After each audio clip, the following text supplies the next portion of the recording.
Northwest, I'd be considering moving. Seriously. The gist of it is this.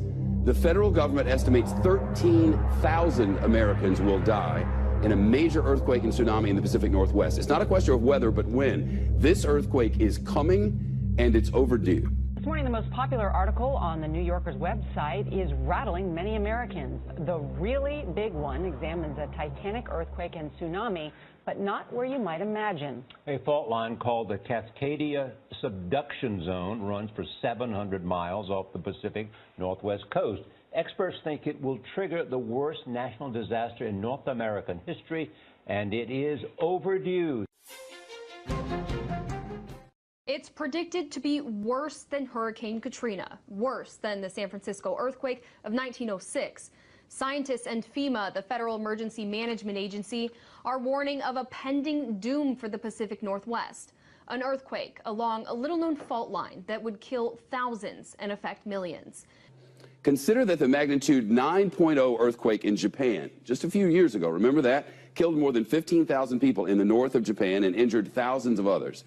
Seismologists say that the quake that will strike on our Pacific Northwest coastline should be even stronger, at up to a 9.2.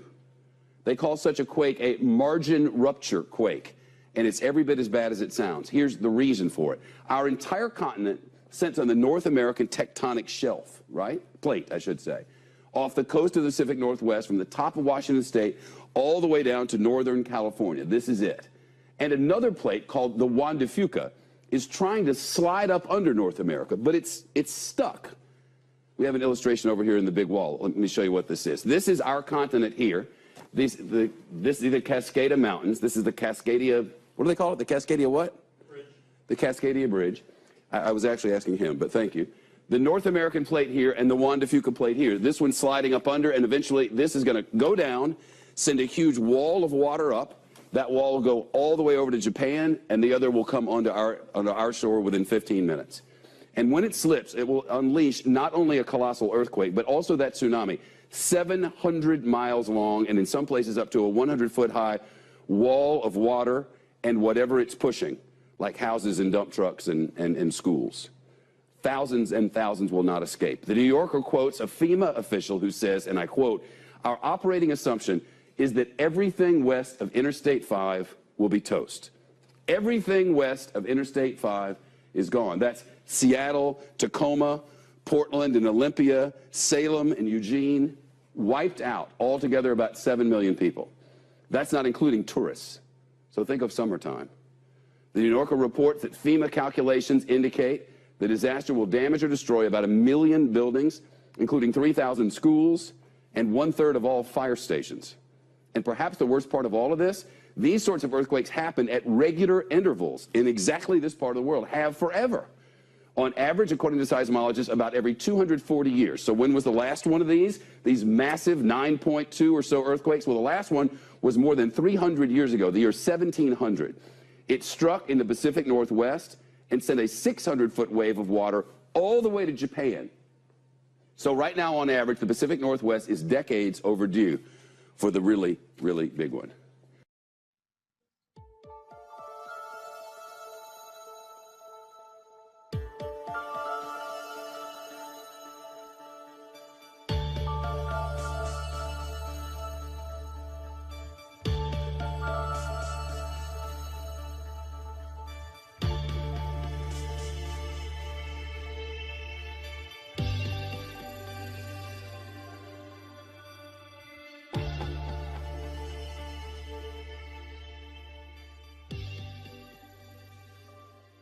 CBS News science and futures contributor Michio Kakuka is a physics professor at the City University of New York. Good morning. Morning. So it's overdue. When will it might come? Well, this is the mother of all earthquake faults. It can pack a wallop 30 times that of the San Andreas fault. So forget all the Hollywood hype about the San Andreas fault. We're talking about an earthquake, a 9.0, similar to what devastated northern Japan, which killed over 15,000 people and caused $250 billion in property damage. Cascadia subduction zone stretches about 700 miles from Cape Mendocino, California, to Vancouver, Canada. Big cities expected to be affected include Seattle and Portland. Some scientists believe the earthquake, when it goes off, will reach between 8.7 and 9.2 on the Richter scale and cause a tsunami. Airmen and soldiers conduct joint training in Washington to support domestic operations in preparation for natural disaster. As president of the Portland Post of the Society of American Military Engineers, I felt a real need, a real desire to mobilize engineers to help better prepare our region for a Cascadia earthquake. Army and Air Guard elements successfully operate in a joint mission environment. The only way to move supplies and support to stranded residents in need after such an event would be by air. It's really great to see the state move in a direction of supporting domestic operations at this level. It allows us to really be much more dynamic and respond to the state and to our community. The last big one was 315 years ago. We think the cycle time is roughly 240 years. Do the math. We are overdue in this calculation with another big one. We've known about the Cascadia subduction zone for quite a while. It's a serious risk. A big earthquake in the Pacific Northwest could be the worst disaster the country has faced historically. Every day, almost to the point where it would make your head spin. In order to slow down that pace, it's important to explain what's happening one event at a time. Similar to placing the pieces of a puzzle into one uniform picture that can be easily recognized and identified. One of the pieces of the puzzle that has stirred a great deal of attention has to do with the intensity of seismic and volcanic activity in the northern hemisphere, along the Cascadia subduction zone and the Aleutian Island chain in Alaska. Most recently, seismic alerts have centered around the Yellowstone supervolcano, where a swarm of earthquakes reached nearly 900 in just 2 weeks. This is the highest number of earthquakes in the past 5 years for this short of a time frame. The last volcanic eruption within the caldera was 70,000 years ago, so it is well overdue for another outburst. A swarm of some 100 earthquakes hit Switzerland on July 1st, with a 4.2 quake that was felt over much of Switzerland. Following the earthquake, some people reported noises and booms after the shaking that lasted between 2 and 10 seconds. One of the biggest volcanic news stories of this year concerns the vigorous and surprising eruption of the Bogoslav volcano in the Aleutian Islands. The volcano produced a large explosive eruption followed by a series of explosions on almost a daily basis. Some of these explosions have reached as high as 35,000 feet into the atmosphere. The highly explosive nature of these eruptions is likely rooted in the interaction between the new magma that is reaching the surface and the abundant seawater that it meets when it erupts. That water can quickly flash to steam and help fragment the magma into ash, thus adding to the explosivity of the eruption. This image shows how the continuous eruptions at Bogoslav have demolished much of its Aleutian Island home. Alaskan volcanoes have actually produced 1 or 2 eruptions per year since 1900. At least 20 catastrophic caldera-forming eruptions have occurred in the past 10,000 years. The awesome eruption of 1912 in the Katmai National Monument is the most recent. Alaska normally records 3,000 quakes monthly, but now seismologists have already reached the monthly average in just 10 days. This unusual sequence comprises, among others, 3 earthquakes larger than magnitude 6, 7 larger than magnitude 5, and 50 larger than magnitude 4. The highest number of quakes recorded statewide to date came in 2014, when more than 40,000 were detected, an astonishing number. Mount St. Helens is one of those volcanoes that is unsettled in 2017, resulting in an earthquake swarm. The USGS detected over 120 earthquakes over the last few days, all occurring 1 to 2 miles beneath the volcano. Here's a look back at the shocking devastation left in the wake of the Mount St. Helens eruption on May 18th of 1980.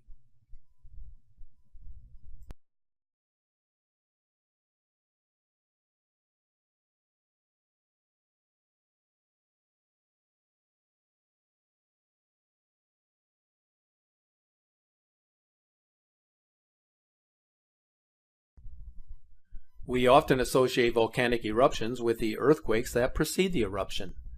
But what do we know about megaquakes? The largest earthquake ever recorded by seismic instruments on this planet was a magnitude 9.5 earthquake in Chile on May 22nd of 1960.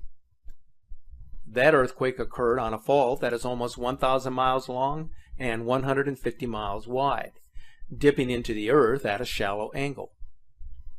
So we know that megaquakes have occurred in our past and are likely to happen again. In fact, earthquakes of various intensity are capable of striking any location at any time. But history shows they occur in the same general patterns over time, principally in 3 large zones of the Earth. One of those zones is referred to as the Circum-Pacific Seismic Belt, the world's greatest earthquake zone located along the rim of the Pacific Ocean, where 81% of the world's largest earthquakes occur. Another of those zones is referred to as the Alpide. It extends from Java to Sumatra, through the Himalayas, the Mediterranean, and then out into the Atlantic. This belt accounts for about 17% of the world's largest earthquakes, including some of the most destructive. The third prominent belt follows the submerged Mid-Atlantic Ridge.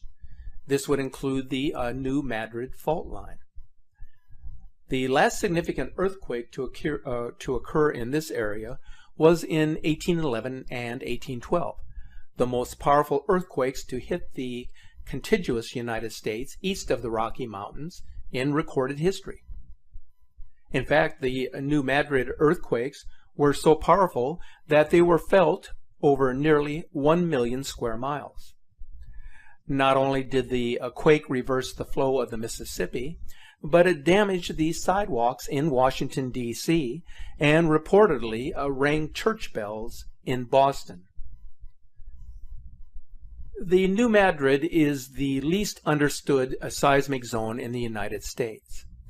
It has often been said that another major earthquake in this zone represents a towering threat for which the central United States is almost entirely unprepared.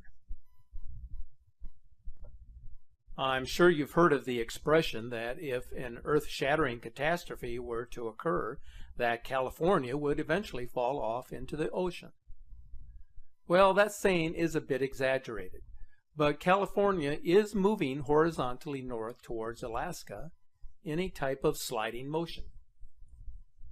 The dividing point is the San Andreas Fault System, which extends from the Salton Sea in the south to Cape Mendocino in the north. This 800-mile-long fault is the boundary between the Pacific Plate and the North American Plate. The Pacific Plate is moving to the northwest with respect to the North American Plate at approximately 2 inches per year. Now, at that rate, it would take some 15 million years for Los Angeles and San Francisco to be next-door neighbors. Unless, of course, a major pole shift were to occur, in which case the timeline could rapidly change. One important result of earthquakes that should be considered is that the earthquake itself does not kill people. It is the buildings and the contents therein that cause deaths in seismically active regions. There has been larger earthquakes that have sustained very little damage and smaller ones that have. It all depends on the manner, on the construction of the buildings, and the materials that are being used. Some buildings were never meant to withstand violent shaking. Much depends on two variables, geology and engineering. From place to place, there are great differences in the geology at and below the ground surface. Different kinds of geology will do different things in earthquakes. For example, shaking at a site with soft sediments can last 3 times as long as shaking at a stable bedrock site, such as one composed of granite.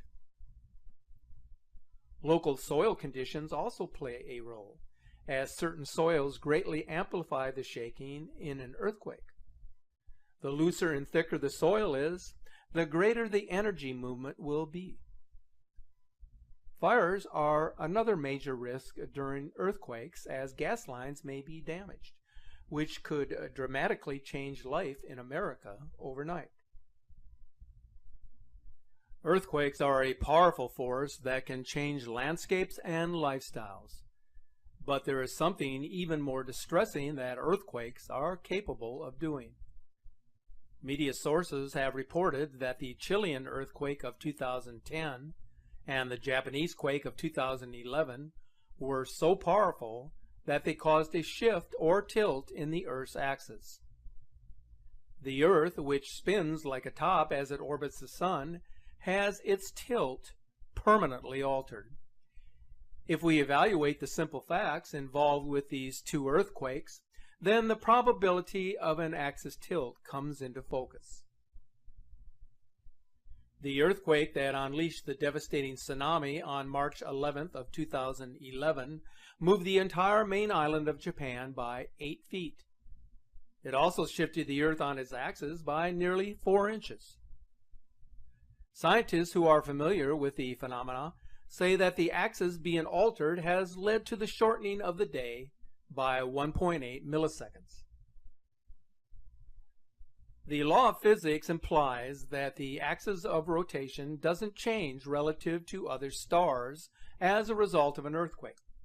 So if you were looking at the Earth from a distance, you would not notice a change in the Earth's orbit or rotation. However, because an earthquake moves the material around within the Earth itself, the position of the rotation axis changes. We call this the sloshing of the Earth's mantle, in which the crust actually shifts. So if it appears that a shift of the Earth's axis took place in 2011, it is because we use points of reference on the Earth's surface to determine if this has occurred, where the probable cause is more accurately described as a shifting of everything on the Earth's surface. Here then is a look at the devastating effects of a mega earthquake and tsunami that hit the island of Japan on March 11th of 2011.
The events that alter the dynamics of our planet are a part of the puzzle that, when put into place, help contribute to the overall picture of a planet in turmoil. But there are other pieces of the puzzle that are not so easy to identify or to put into place. One of those pieces has to do with the unexplained wave anomaly that is originating from Antarctica. This activity is quite apparent if you examine the recent morphed integrated microwave imagery as shown here. In April, the same type of activity and patterns were being produced from the same region. Due to the coordinates from which the anomaly seems to be originating, many believe that the waves could, to a certain extent, be linked to the Princess Elizabeth Station. The station is situated at the base of figures that resemble pyramids. You might have heard a while back about a report, although controversial, that former astronaut Buzz Aldrin, who had recently visited Antarctica, had tweeted a photo of a pyramid, explaining in his own words that evil is here. So what did he mean by his Twitter statement? His words were removed shortly after they were posted. It appears that yet another mystery seems to be originating from the South Pole that has yet to be explained. Take a look at this screencast from May 25th. If you look to the left of South America on this map, you will notice that the waves appear to be emanating from Antarctica and moving out into the Pacific Ocean. If you follow the pattern of strange anomalies here, then it certainly looks like something is happening that none of us can fully explain. But as I have indicated many times, the truth is out there. We just have to search for it, and one day, very soon, hopefully, we will find it. If you follow these strange anomalies happening in our sky recently, then you will understand that our atmosphere is changing dynamically. What may have been the norm many years ago is no longer true today. A perfect example of the changes happening in our sky comes from Borneo, and it has to do with light pillars. These anomalous pillars, which appeared over Borneo on June 22nd, are extremely rare. They are normally found in one location, the polar region, where light reflects off the mirror-like surfaces of ice crystals. Borneo benefits from year-round temperatures averaging 32 degrees Celsius, or roughly 90 degrees Fahrenheit, with a relative humidity of around 80% for much of the year. So how is it possible for ice crystals to form here, even at higher altitudes? It is absolutely strange, but certainly makes for a great conversation. One more thing I want to mention, because it has gotten a lot of attention over on our Facebook page. We recently received an image from one of our sky watchers who had this photo from February 26th, and he wanted to finally share it with our followers. It's a fairly remarkable capture of a planetary body that was briefly seen in the southeastern sky on that particular night. Now, as you may be aware, on that date, both Venus and Mars were located in the west-northwestern sky well above the horizon. Both were very visible, especially Venus, which was resembling the Star of Bethlehem with its extreme luminosity. Many of you commented how peculiar and strange Venus was looking before it transitioned to becoming the morning star sometime in March.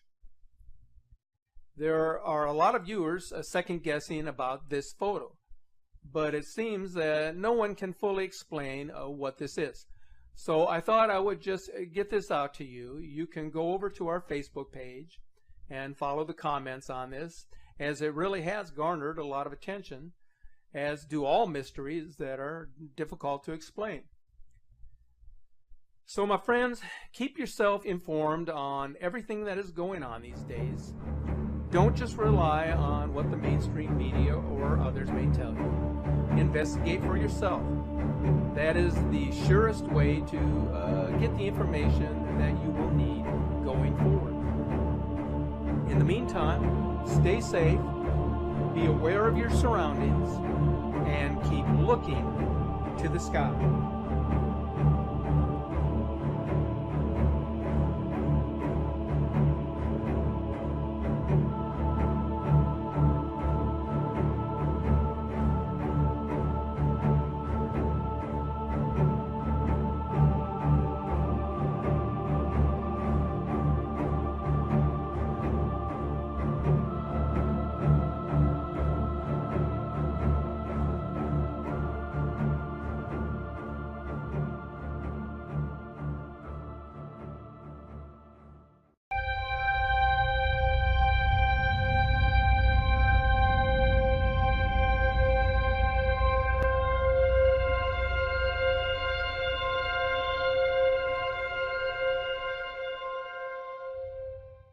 Look all around the world at the state of our society and climate.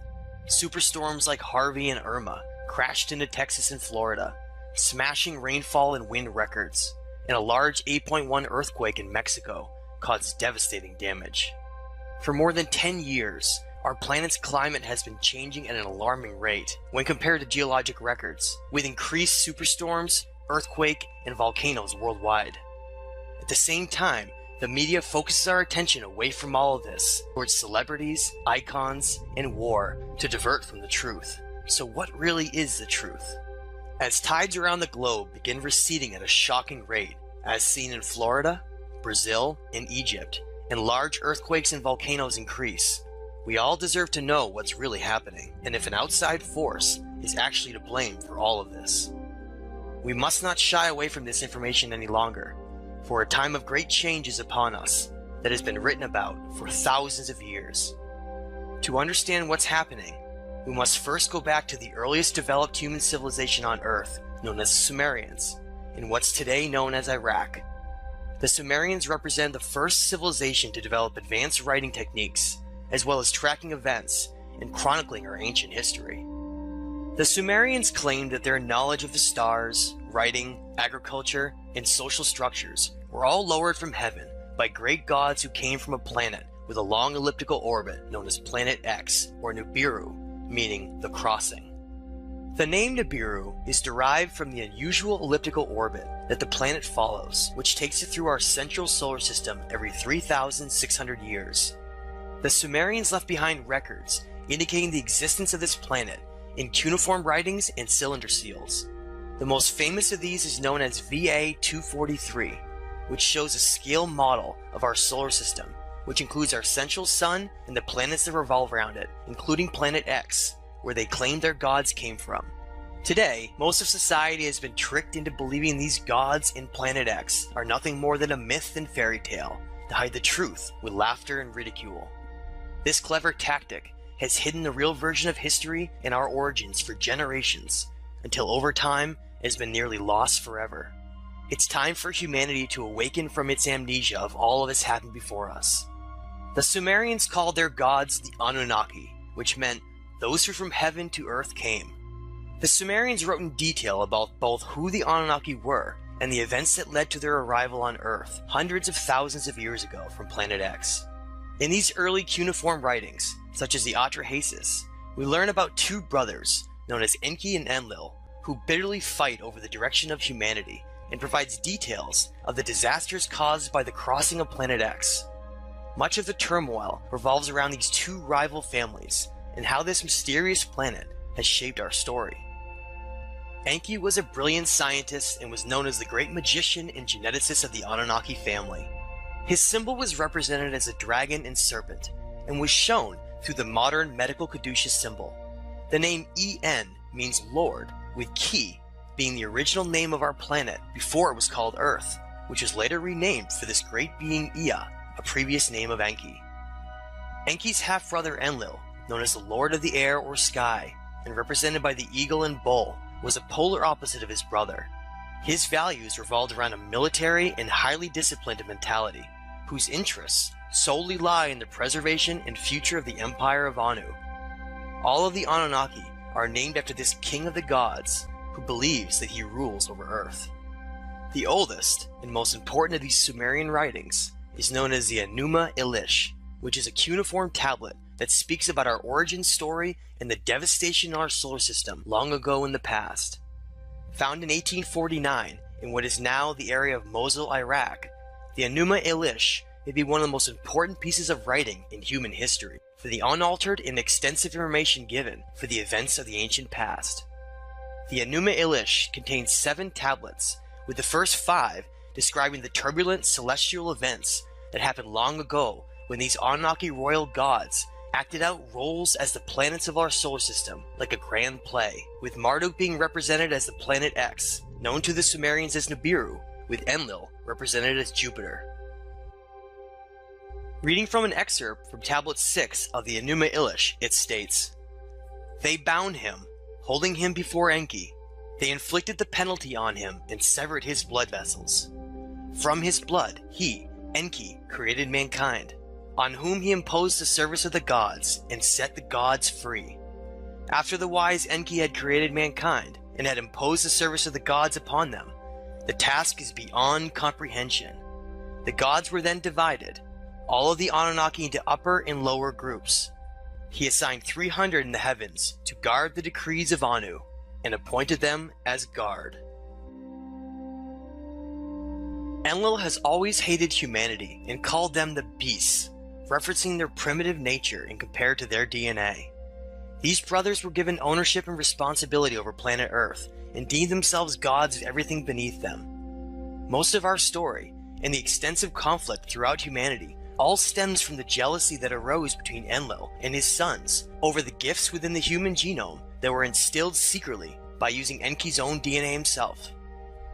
We learned in the Enuma Elish and Atrahasis that the Anunnaki created humanity to ease the workload of the Ajiji, the workforce of the royal family, and to jumpstart the genetics of the Neanderthal with their own DNA to toil in the Absu, which we know is South Africa. Today, thousands if not millions of ancient mining sites dating to over 100,000 years old, utilizing advanced smelting techniques, have been found all over the region. This is the ancient reason why we still value gold nearly above all else, and is part of our long history of slavery on the planet. We are now just waking up to the truth of all of this. The original purpose behind the creation of Homo sapiens, through the eyes of Enlil, was to become a simple slave race, with only enough intelligence to comprehend basic orders. Even the idea of giving humans more intelligence through splicing their own Anunnaki DNA greatly angered Enlil, and he fiercely opposed it. Unbeknownst to Enlil, his half-brother Enki ended up secretly designing a model of Homo sapien that was far too intelligent and possessed large amounts of Anunnaki DNA that could even rival their greatness as a species. Enki felt great responsibility and compassion for his creation, and endowed Homo sapiens with an advanced brain and higher consciousness, with chakra centers of energy that could be manipulated from a distance in the future in case humanity became enslaved by ideas.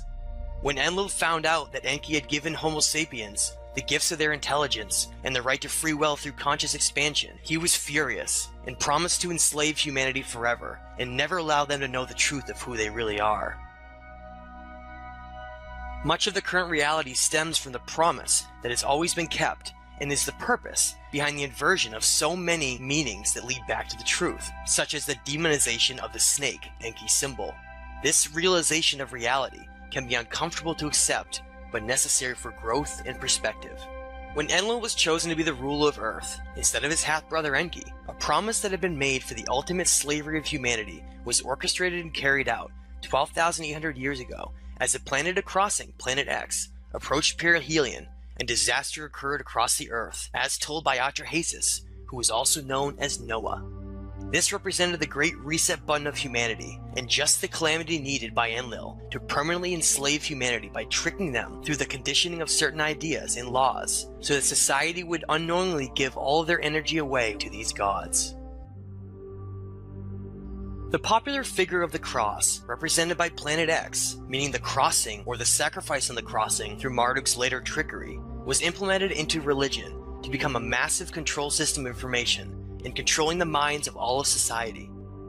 A profound quote to explain this deception and control by Enlil, Ninurta, and Marduk on humanity comes from Barbara Marciniak, which states, "The ultimate tyranny in a society is not controlled by martial law, but controlled by the psychological manipulation of consciousness, through which reality is defined so that those who exist within it do not even realize they are in prison." Underground cities such as Derinkuyu, Turkey, provide startling evidence to show the immense work involved by past cultures to seek shelter during times of violent earth effects from Nibiru. These underground dwellings have been found all over the world and speak to a forgotten chapter of human history, leading back to our current time today, where most of this isn't even believed or known by society to be real.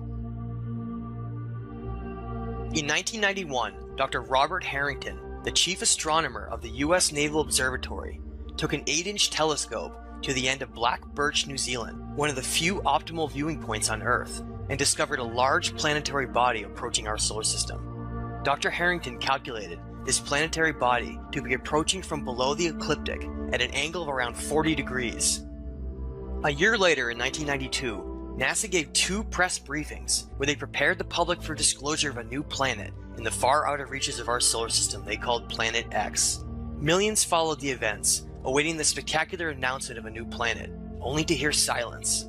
Before Harrington could publish his findings, he mysteriously died of throat cancer, and his research was quickly debunked as simply mathematical inaccuracies. All information and stories about Planet X quickly disappeared, and most forgot it even existed. Today, the Vatican Observatory continuously monitors the heavens from multiple telescopes, awaiting the great return from heaven of the Anunnaki in Planet X. As we approach the fall of 2017, 3,600 years since the last crossing of Nibiru, the return and fulfilling of the prophecy of Revelation 12 seems imminent as events are unfolding across the world. As Planet X reaches perihelion near Earth, the changes we have been seeing will only increase in intensity. Great care must be followed by those living along coastal regions, especially those areas that are very low-lying and prone to flooding. Ocean levels will begin fluctuating dramatically during tidal phases, as well as increased earthquake and volcanic activity.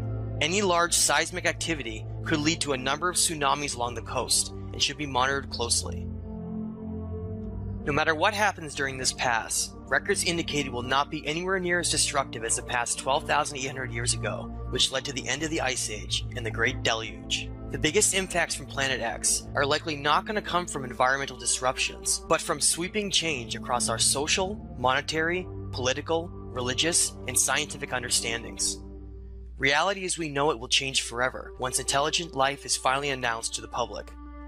All of the silly distractions and ignorance that has plagued our world will melt away with astonishment and wonder once major discoveries in archaeology are revealed that lie under the Great Pyramid of Giza and the Sphinx, known as the Halls of Amenti.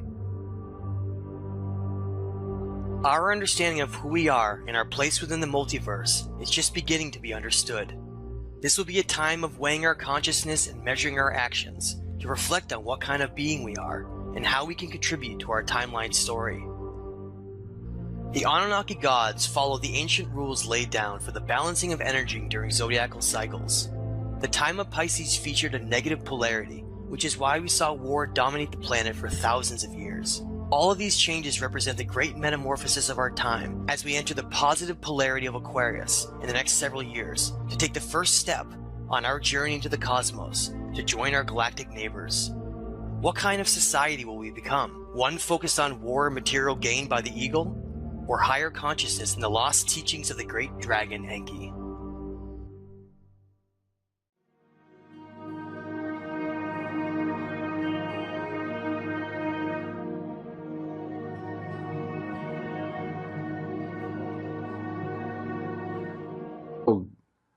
Issues in my mind, especially the book of Genesis, and you're correct. The 12th planet was Sitchin's first book, and he did spend a lot of time showing you evidence. Here's this tablet. Look at this one, and trying to make it.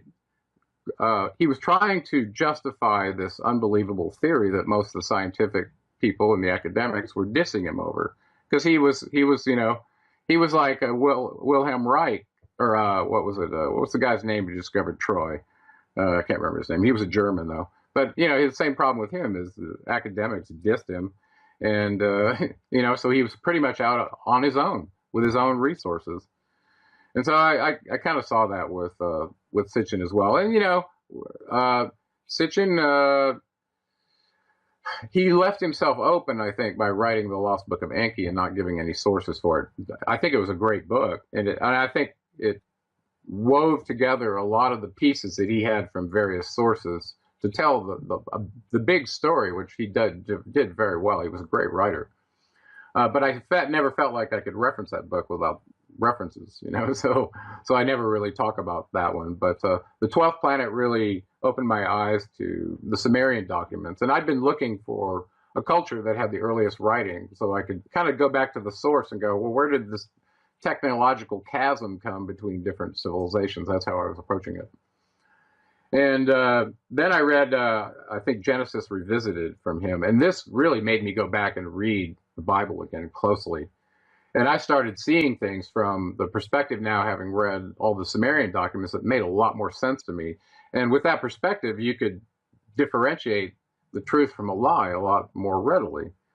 And so when you go back and read Genesis 1, and you see that that these gods, plural, created man in our image and our likeness, and then go read the Atrahasis account, where a council meeting of the Anunnaki specified exactly that, and I mean plural, there were 6 men and 6 women on this council. So, you know, you start seeing those kind of correlations as well once you've read the Sumerian documents, which predated the Bible by a very long time.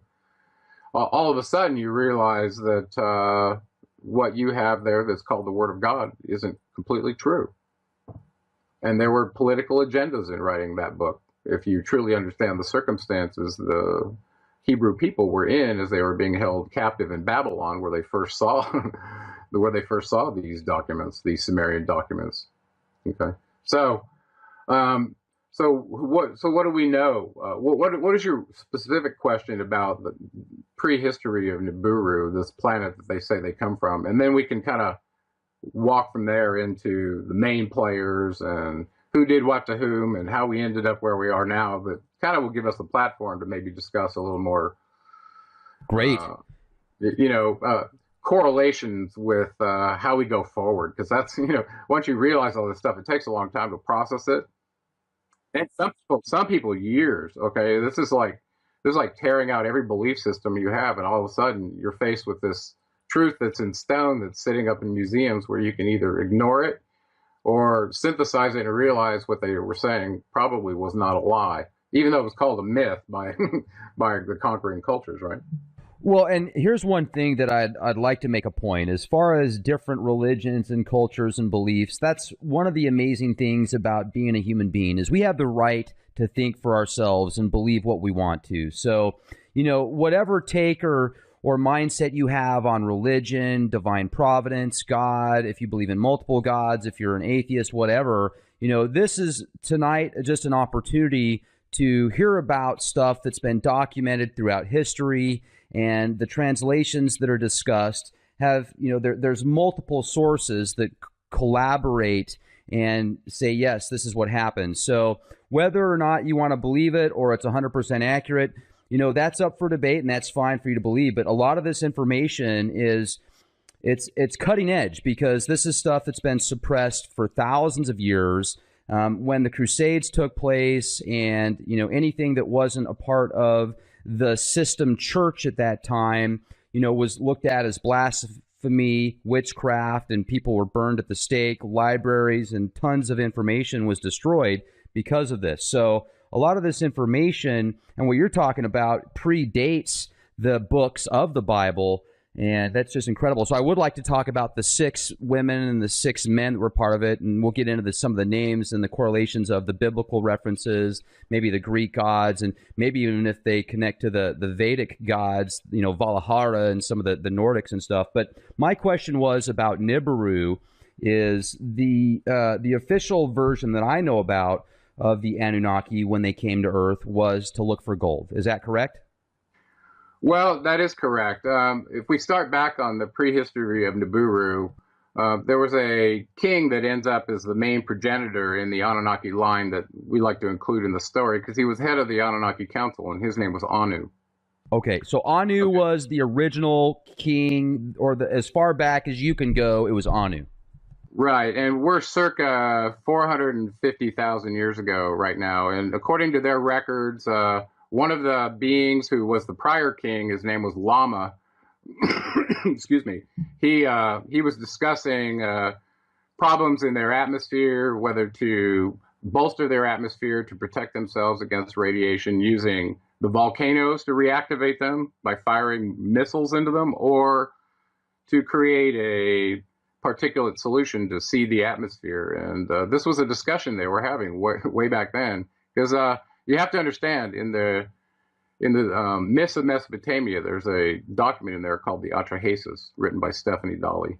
And the document is, I'm sorry, the Enuma Elish. There's Atrahasis as well, but the Enuma Elish is the Babylonian or the Sumerian cosmogony, which essentially describes how our solar system came to be. And why it's important to them is because, according to the account, their planetary system, we call it the Nibiru constellation, all right? It looks like they have a mini sun and about 7 planets total.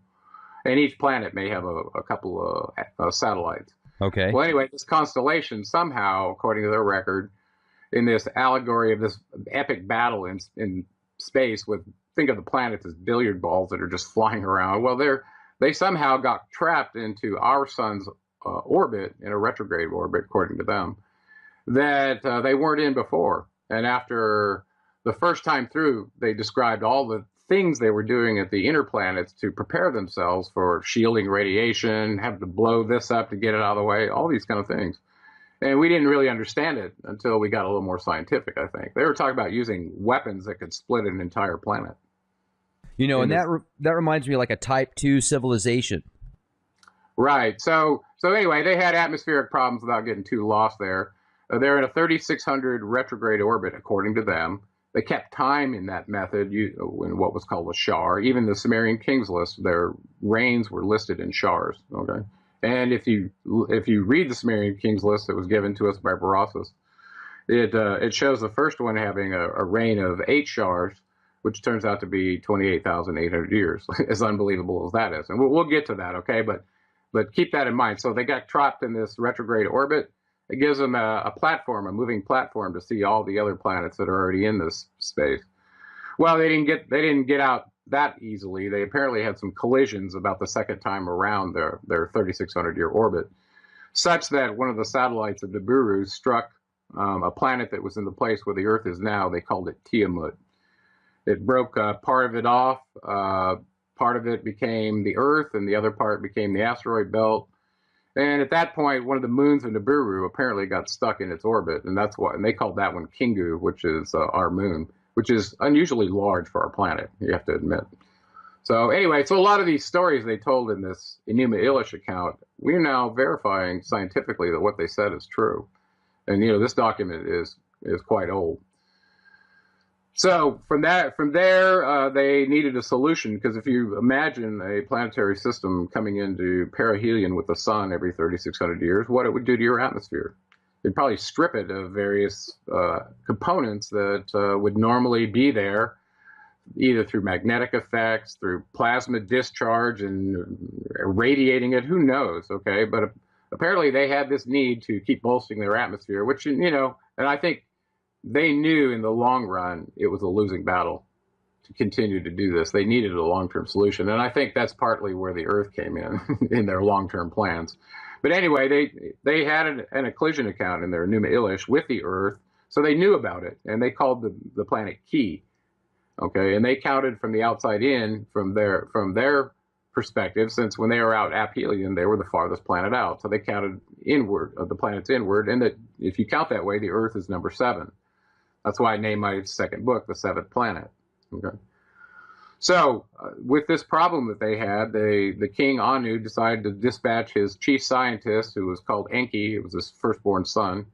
He was sent to the Earth to do a couple of things. One of the primary things was to find resources to bolster the atmosphere back on Nibiru as they were coming into perihelion with the sun again. So Some accounts show that he was looking in the Persian Gulf initially. That's where he splashed down and built the city of Eridu, which is right there where the Tigris and the Euphrates meet, running through the Sea of Reeds into the Persian Gulf. Okay, so that's, according to him, if he did that when he said he did it, that city's 450,000 years old, and it's still sitting there in the desert in Iraq, pretty much, I don't know, like a pile of rubble. Jeez. Anyway, so that's pretty amazing. So he came, tried to get colloidal gold out of the oceans. Apparently, if it's already in a colloidal solution, or you can use chemicals to do it and derive it that way, you already got a powder-like form that you can ionize in the atmosphere. It's very simple. Whereas, you know, if you take gold and have to smelt it somehow to get it to a powder form or a form that could be sprayed, think about how you would do that. Would you just make it little tiny particles that you'd spray up there? It'd be too heavy. It would just fall out of the atmosphere, right? So that'd be very, very small particles. So, so that was about 450,000 years ago. So Enki Enki means Lord of the Earth, by the way. So his initial title was Lord of the Earth. His half-brother Enlil was still back on Nibiru, and he was born of his father Anu and his half-sister, Anu's half-sister, whose name was Arash. Her other name was Ki. She was nicknamed Ki, Arash. So she ended up giving birth to Enlil, and because she was a half-sister and because of mitochondrial DNA contributions in the purity of their bloodline, he was in line to rule. Enki was not. So at this point, we're in the Persian Gulf, and Enki's trying to get gold. He brought a small band of workers with him, which he called the Igigi. They also referred to him in the book of Enoch as the Watchers. These were highly technical fellow gods that generally ran spacecraft, low Earth drones, all kinds of technical things to watch the state of the simulator to report back to the higher ups, okay, whether it was an asteroid coming in or too much radiation, just whatever, okay. That's partly why they were called the Watchers. So they were there to assist Enki in getting this gold from the Persian Gulf. Apparently they didn't get it fast enough. 5,000 years elapsed. They ended up being vectored to South Africa, where the Atrahasis document picks up. So at this point, apparently they weren't getting gold fast enough from the Persian Gulf, and they got vectored down to Africa, where they could mine it more significantly. This is where the Atrahasis picked up. And in the beginning of this first tablet of the Atrahasis, it describes them casting lots, to divide up the territories between some of the key players that we should lay out here. We've already mentioned Anu and Enki. Enlil was the other one. The one we didn't mention was the half-sister to both of them, whose name was Ninhartsog. And later on, we'll find out her name was Isis in Egypt. She was the medical officer that accompanied them. She was very important because if one of them had a child with her, it would be in line to rule because of this half-sister mitochondrial DNA thing. So she was kind of a key player for that reason as well. Okay. So they end up casting lots. Enki gets Africa. Anu goes back to Nibiru. Enlil gets Mesopotamia. And the exemption is that the temple of Eridu and the city that Enki built there with his original Igigi Watchers still belong to him. And apparently he had a garden there, and he'd done all kinds of things in 5,000 years until his brother showed up. At this point, they've divided the territory. I left Inanna out. She got the Indus Valley. Okay, then Enki's in Africa. Oh, and the medical officer actually got some territory, even though she was a medical officer. She got given the Bond Heaven Earth region up in the Sinai Peninsula that belonged to the Anunnaki. Now, this was the area where they had their, I guess you would call it, their communication facilities. Okay. And also transport facilities for moving the ore back to Nibiru, whether it went directly or via a way station. I'm thinking of those in Peru or somewhere out there. They had those ginormous, like, landing pads and very big, kind of, I guess, sculptures of different animals and stuff like that. Was that done by the Anunnaki? Like, was that to give them an idea from space? It very well could have. There have been several races, I believe, that have visited the Earth and done prospecting here. And I think there have been somewhat controversies between races of vying for those, resources from the Earth. So, resource wars and genetic wars both.